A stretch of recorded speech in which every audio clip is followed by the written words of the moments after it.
how is 5G that much different than 4G? And how's it going to be that much different for AV development? 5G changed where things happen. Technically, it's called locality. It's in the allocation view of a complicated architecture, like an autonomy system. So the reason it is so hard to make the edge device 2x or 10x powerful is it's bounded by the power itself, right? Think about the edge device in a car. There's a limit, both power and the physical limit of how big and how power hungry the device can be. So having the opportunity to put certain key component in a different place that is not bounded by the physical dimension, not bounded by power, really give us the open doors for the next step. If you look at two key numbers of 5G to help us understand.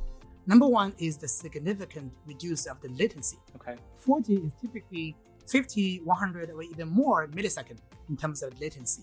Basically, how do I get something delivered to your hand? And 5G is 1 to 2 millisecond or even less. So it's significantly faster. Again, that is not 10% faster, that is 10x, many x faster, right? So this really changed where things happen and is that in time. The throughput is not only how fast I get to you, but also how big a load I'm getting to you, right?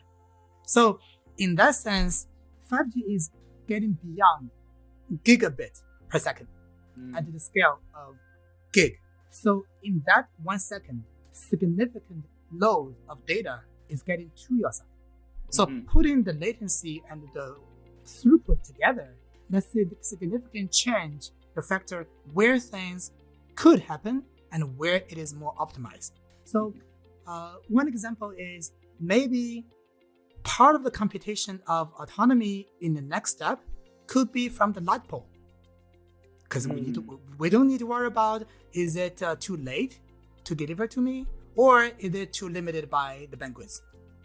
Okay, so 5G is going to make things so fast that like some of these AV computations, some of this decision making and processing, it doesn't necessarily need to live right in the car.